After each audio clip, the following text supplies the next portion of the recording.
नमस्कार मित्रांनो, मागच्या व्हिडिओपासून आपण आपल्या 12वी फिजिक्सचा दुसरा chapter mechanical properties of fluids सुरू केलेला आहे आणि मागच्या व्हिडिओमध्ये आपण काही टॉपिक शिकलो होतो, जसं की फ्लुइड म्हणजे काय, त्याच्या प्रॉपर्टीज काय असतात, त्यानंतर आयडियल फ्लुइड म्हणजे काय, त्याच्या प्रॉपर्टीज काय असतात वगैरे वगैरे.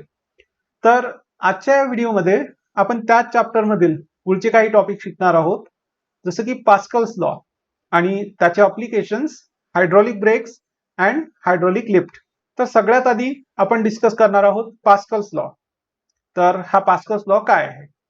तर सपोज तुम्ही एखाद्या फ्लुइडवर, समजा लिक्विडवर जर का प्रेशर अप्लाय केलं, लिक्विडच्या कुठल्याही पॉइंटवर जर का तुम्ही प्रेशर अप्लाय केलं, तर काय होतं की ते प्रेशर त्या लिक्विडमध्ये सगळीकडे सारखं पसरतं आणि कमी न होता पसरतं. हा झाला पास्कल्स लॉ. ओके, तर पास्कल्स लॉ काय म्हणतो? The pressure applied to any point of a fluid gets transmitted equally and undiminished to all points of fluid and also to the walls of the container.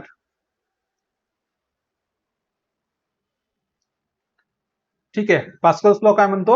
जर का तुम्ही pressure apply केलं कुठल्याही फ्लुइडवर, तर it gates transmitted, ते पसरतं. कसं पसरतं? Equally and undiminished, म्हणजे सगळीकडे सारखं पसरतं आणि कमी न होता पसरतं. ठीक आहे, आणि कुठे पसरतं? तर त्या फ्लुइडच्या प्रत्येक पॉइंटवर, आणि ते फ्लुइड ज्या कंटेनरमध्ये भरलेलं आहे त्या कंटेनरच्या वॉल्सवर सुद्धा ते प्रेशर अप्लाय होतं. ठीक आहे, तर हा पास्कल्स लॉ चेक करण्यासाठी हे छोटंसं इक्विपमेंट वापरतात. ठीक आहे, अशा प्रकारचा एक्सपेरिमेंट असतो. तर हे एक कंटेनर आहे आणि या कंटेनरला 4 पिस्टन्स आहेत.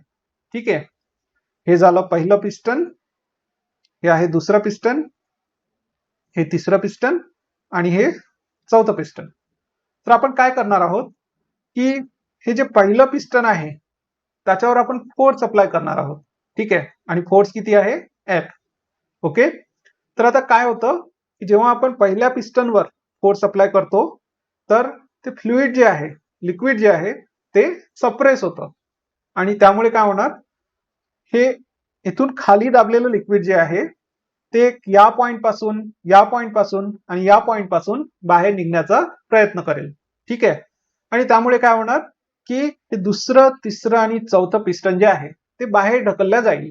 ओके, तर आता आपल्याला काय करायचंय की या दुसऱ्या, तिसऱ्या आणि चौथ्या पिस्टनला बाहेर जाऊ द्यायचं नाहीये, डिस्प्लेस होऊ द्यायचं नाहीये.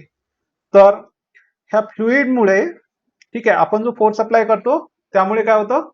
ते फ्लुइड सप्रेस होतं आणि ते इथे या पॉइंटवर, या पॉइंटवर आणि या पॉइंटवर या पिस्टनला बाहेर ढकलण्याचा प्रयत्न करणार, म्हणजे त्याच्यावर फोर्स अप्लाय करणार.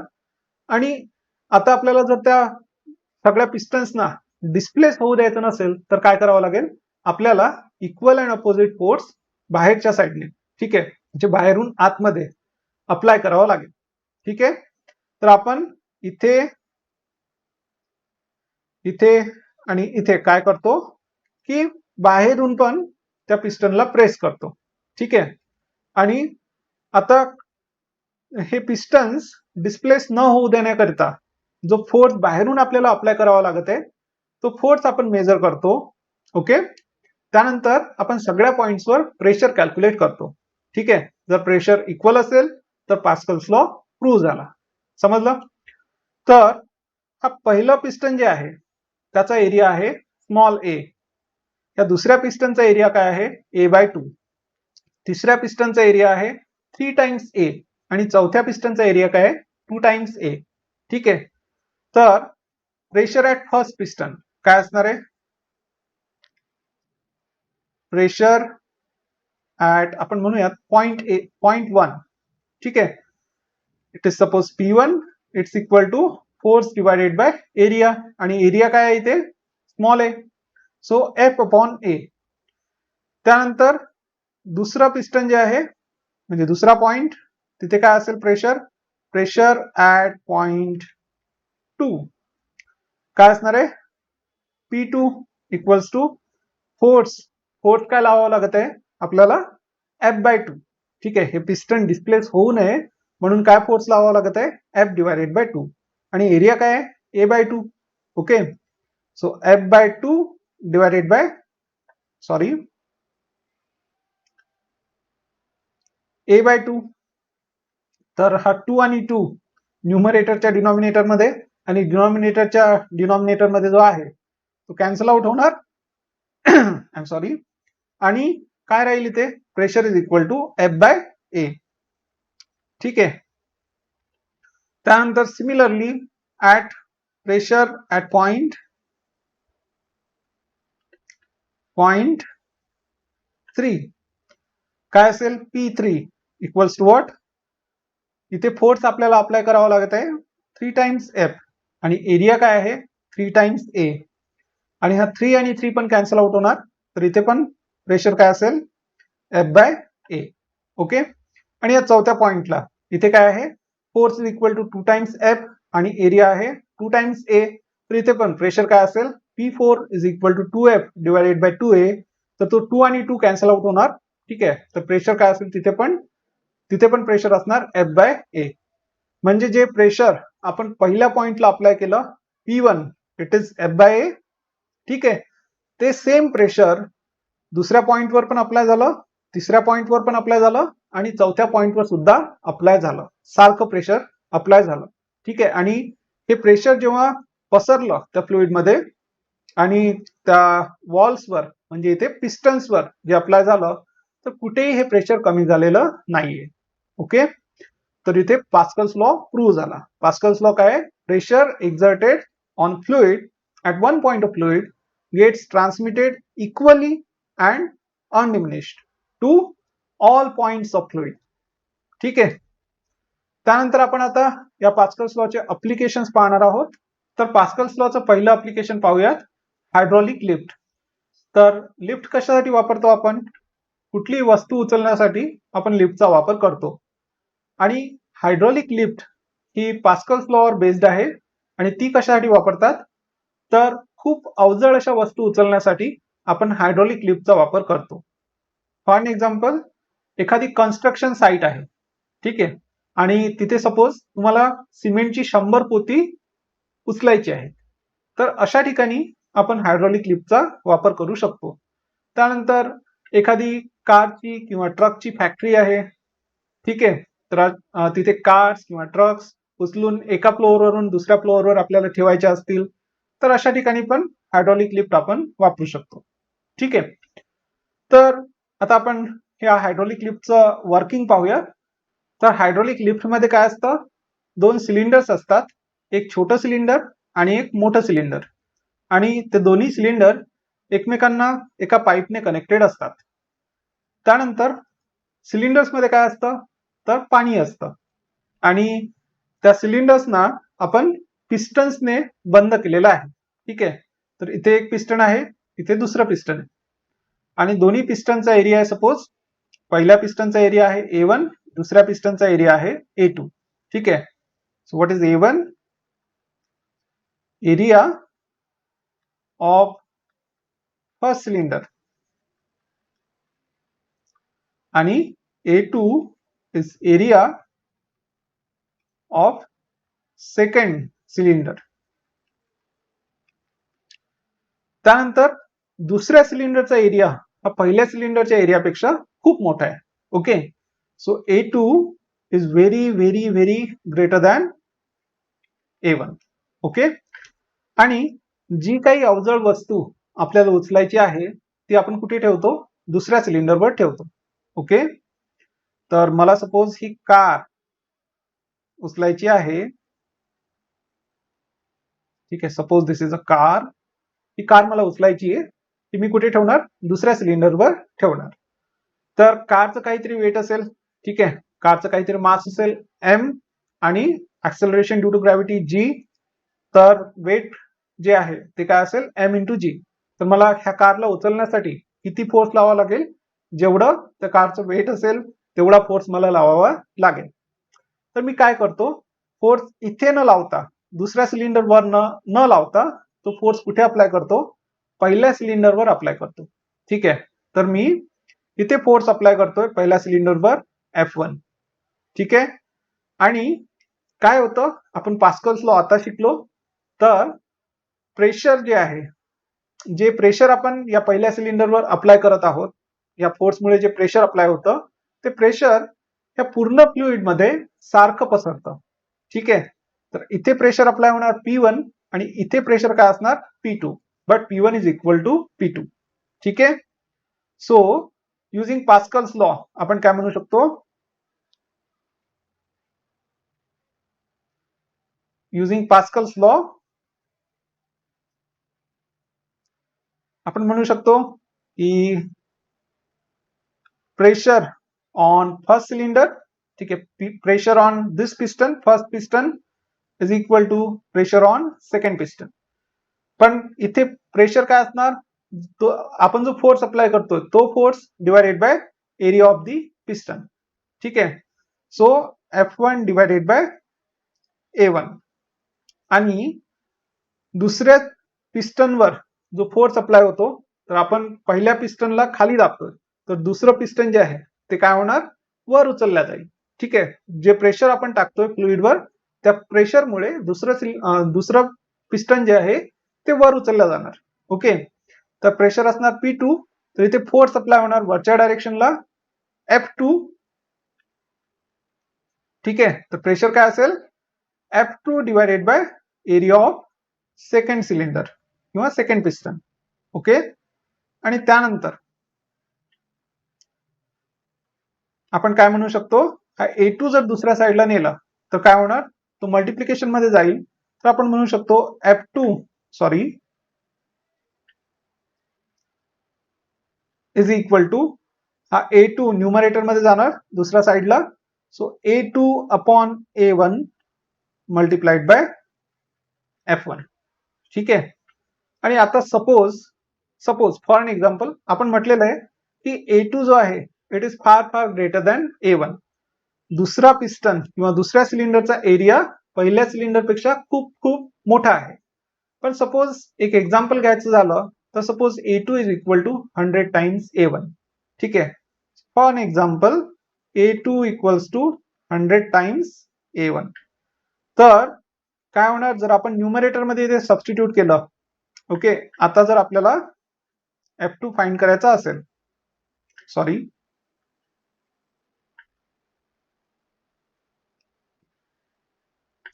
सो F2 काय मिळणार मला? It is equal to A2 divided by A1 म्हणजेच 100 times A1 upon A1 multiplied by F1.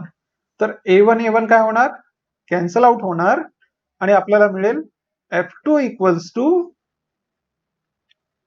100 times F1. म्हणजे आपण जर सपोज ते उभे राहिलो पहिल्या पिस्टनवर, ठीक आहे, सपोज मी उभा राहिलो आणि सपोज माझं वेट आहे 100 किलो. ओके. तर माझ्या वेटमुळे जो फोर्स अप्लाय होतोय डाऊनवर्ड तो किती असेल? M इंटू जी. आणि M काय आहे? तर आपण वेट म्हणतो आपल्या डे टू डे लँग्वेज मध्ये, ऍक्च्युली ते काय असतं? मास. तर मी म्हटलं माझं वेट आहे 100 किलो, म्हणजे ऍक्च्युली काय? माझं मास आहे 100 किलो. ठीक आहे. सो M इज 100 आणि G 9.8 असतो. आपण अप्रॉक्सिमेटली 10 घेऊया. तर 100 टाइम्स 10 म्हणजे किती? 1000 न्यूटनचा फोर्स माझ्या वेटमुळे डाऊनवर्ड डायरेक्शनला पहिल्या पिस्टनवर अप्लाय होणार. तर आता दुसऱ्या पिस्टनवर किती फोर्स अप्लाय होईल अपवर्ड डायरेक्शन मध्ये? तर इट इज, जर दुसऱ्या पिस्टनचा एरिया पहिल्या पिस्टनच्या कंपॅरिझन मध्ये 100 पटीने जास्त असेल, तर जो हा पहिला फोर्स आहे किती? 1000 न्यूटन. तर 100 टाइम्स 1000 म्हणजेच काय? 1,00,000 न्यूटन एवढा फोर्स अपवर्ड्स अप्लाय होणार.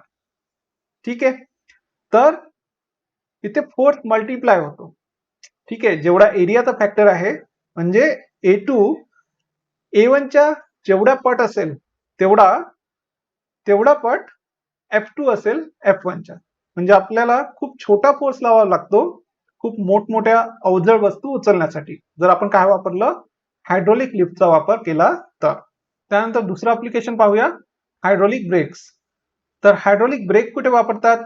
कार्समध्ये वगैरे वापरतात. तर हायड्रोलिक ब्रेकचं वर्किंग पाहूया. तर इथे असे 5 सिलेंडर्स असतात. एक सिलेंडर आपल्या ब्रेक पेडल जवळ असतो. ठीक आहे. आणि ब्रेक पेडल त्या सिलेंडरशी कनेक्टेड केलेला असतो. आणि त्यानंतर हा जो पहिला सिलेंडर आहे याचा एरिया आहे सपोज A1, याला आपण म्हणतो मास्टर सिलेंडर. हा 4 चाकांजवळ 4 सिलेंडर्स असतात. ठीक आहे. 4 चाकांशी बाकीचे 4 सिलेंडर्स कनेक्ट केलेले असतात. आणि सपोज सगळ्यांचा एरिया आहे A2 आणि A2. आणि या सिलेंडर्स मध्ये एक फ्लुइड असतं, त्याला आपण म्हणूयात ब्रेक फ्लुइड, इथर वगैरे असतं ते. आणि हे सगळे सिलेंडर्स इंटरनली या पाईप्स थ्रू एकमेकांना कनेक्टेड आहेत.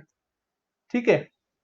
तर आता काय होणार, तर जेव्हा आपण हा ब्रेक पेडल दाबतो तर इथे आपण फोर्स अप्लाय करतोय F1. ठीक आहे. कुठे अप्लाय करतोय? पहिल्या सिलेंडरवर. तर काय होतं की ह्या पहिल्या सिलेंडरवर आपण प्रेशर अप्लाय करतोय, फ्लुइडवर आपण प्रेशर अप्लाय करतोय. Pressure is equal to pressure exerted on first cylinder, suppose P1, it's equal to what? F1 divided by area of this cylinder A1. आणि आता सांगायची गोष्ट नाहीये, जसं हायड्रोलिक लिफ्ट मध्ये आपण पाहिलं, हे दुसरं जे सिलेंडर असतं तर हा area A2 is far greater than A1. कशासाठी? कारण आपल्याला छोटासा फोर्स इथे अप्लाय करायचा आहे आणि त्या चाकांवर, व्हील्सवर आपल्याला मोठा फोर्स अप्लाय करायचा आहे. ठीक आहे. म्हणून व्हील्सशी कनेक्टेड जे सिलेंडर्स आहेत त्यांचा एरिया मोठा असायला पाहिजे. तर त्यांच्यावर जे प्रेशर अप्लाय होणार ते असेल P2 equals to what? F2 divided by A2. Okay.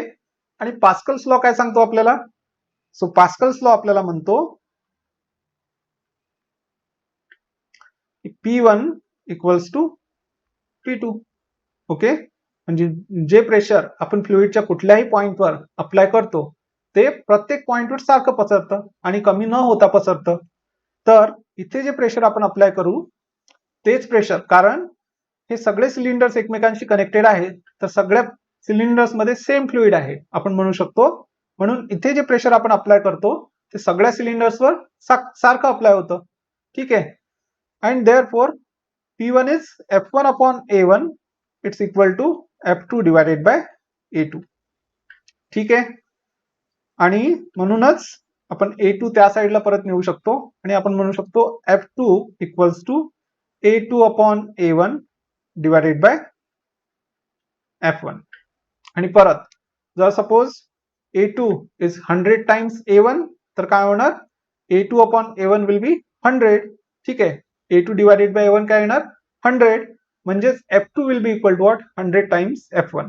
म्हणजे आपल्याला अगदी छोटासा फोर्स, आपण सपोज 10 न्यूटनचा फोर्स अप्लाय केला आणि सपोज हा एरिया 100 पटीने जास्त आहे, सपोज 10 पटीने जरी जास्त असला तर काय होणार की इथे जो फोर्स आपण अप्लाय करतोय F1 याच्या कंपॅरिझन मध्ये चाकांवर जो फोर्स अप्लाय होणार, ठीक आहे, कशामुळे चाकांवर फोर्स अप्लाय होणार?